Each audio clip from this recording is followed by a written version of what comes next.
Hello and welcome to my presentation. My name is Samantha Wilson and this is for my COM 481 class. Before I start talking about the prototype app that I created, I'm first going to explain the research I did and then the key findings I discovered from that research. So for my research, I decided to observe myself and my daily habits with mobile technology. First, I was just interested in seeing what type of person I am based on the apps that I have. So the categories that my apps fell into were actually pretty practical. Mainly, I have utility apps such as my alarm clock that I wake up to every morning. I've got my notes app that I use instead of using a pen and paper. If I've got my phone, I've got a notes app right there. I use social networking apps such as Snapchat. For entertainment, I have the YouTube app that I use to watch videos. And then I also have some productivity apps. For example, I have my work email connected to the app on my phone, so I don't miss an email. But I was actually surprised that I didn't have any gaming apps on my phone. I know I did maybe a while ago, but it was interesting to see that all of my apps right now serve like a useful function.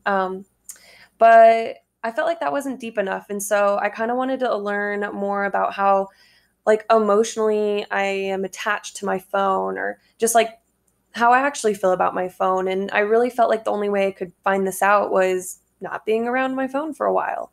So one morning I decided not to take my phone to school or work. And so I left at about 9 a.m. and I didn't come back until about 5.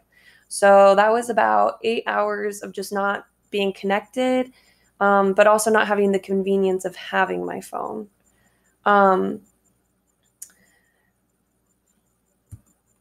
So for what I learned from that experience, honestly, was just how dependent I am on my phone for everything. Um, I use in the Notes app in my classes. I use the iTunes app when I'm on my commute home and to school to pass the time. I'm constantly, messaging my boyfriend who lives in Missouri so that I can keep in touch with him.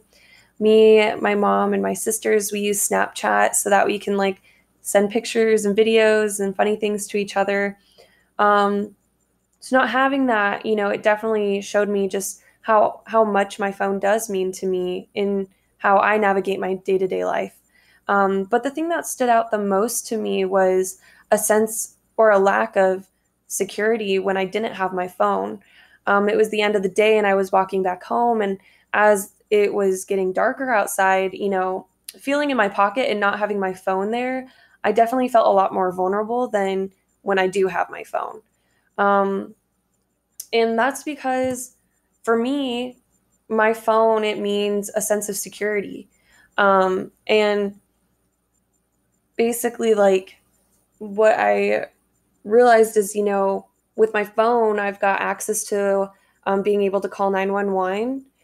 If I get lost, I can, type in Safari or look up, where I am on Google Maps and things like that.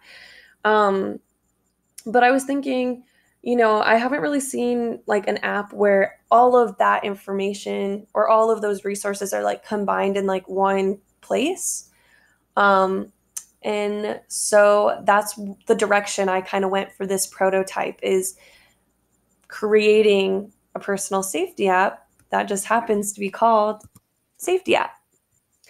So SafetyApp is a location-based app that instantly connects the user with emergency personnel with the touch of a button. And so I'll show you just a few things on that. So when you come to the main page of the app, there's a few things that you can see here. We're going to go over each one and their function, but the main purpose of this app is safety. And so let's say that you're in a situation that you are unsure or you're, not feeling secure. What you can do is you can tap on I need help, and it's really big. It's, not like, it shouldn't be easy to miss. and it's on every single page on the app. So no matter where you are in the app, like the I need help button is always there for the user to press on. So when you press on that, you get 3 options. We're going to explore the send help one. So let me first explain what the other 2 are. So the option to call a dispatcher would be like if you were to call 911 or like the non-emergency police. It's basically like so you get connected normally like a regular call. So that's not any different than like just calling.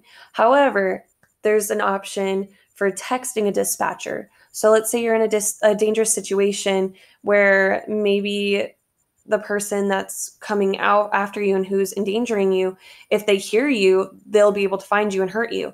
So that's a situation where calling and being on the phone with someone wouldn't be a very good idea. So then that's when you have the option to text a dispatcher. But the option that we're going to look at right now is actually the send help option. And so what send help does, it just immediately pings the dispatcher to say, hey, go send an officer out to this person. And so it uses your location to pinpoint and show exactly where you are. And if you're moving, like as you're like getting away from someone or whatever it is, it moves with you. They are getting a constant update of where you are until the police come and find you.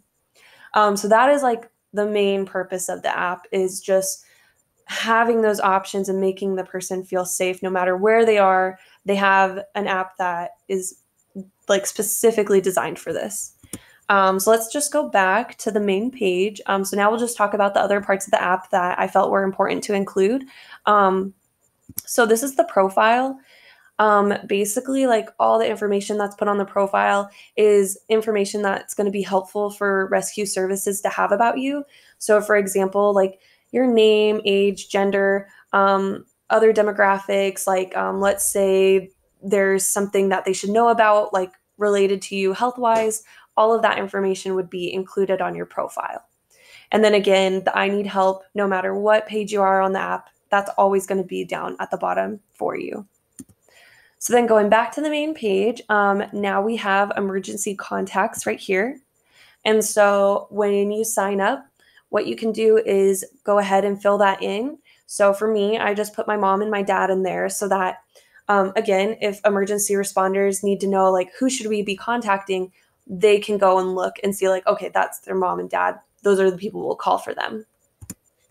And then lastly, just as like an extra thing for users, there's a resource button, and this is also based on your location. So for a student that lives in Pullman, when they click here, it's going to give you all these resources that are specific to this area. So for example, if you want information about the police, WC or city, ATVP is what we're going to look at. The Wear Network, if this was a functioning app, you'd be able to slide down and look at more options. And so when we click on ATVP, basically it tells us what that is. And so it's Alternatives to Violence on the Police. And it gives their contact information, and it also explains like who they are if the user wants to utilize that service. And so as far as accessibility features, the main things here is the fact that I tried to make everything really easy to read. The screen reader, if that was enabled, would be able to read SafetyApp, things like that. And then just the buttons are nice and big. I tried to make sure that everything was like laid out properly so that it'd be easy. And even putting the I need help bottom at the bottom of the screen versus the top, that was also intentional just because it's a lot easier to hit on the I need help if it's on the bottom of the screen. And then as far as privacy, the user should know that all the information is only sent to emergency responders. And so there shouldn't be any worry about if other or people that shouldn't be having the other information have it. So yeah, thank you for listening to my presentation. I hope you like my prototype. I had a lot of fun making it. Thank you.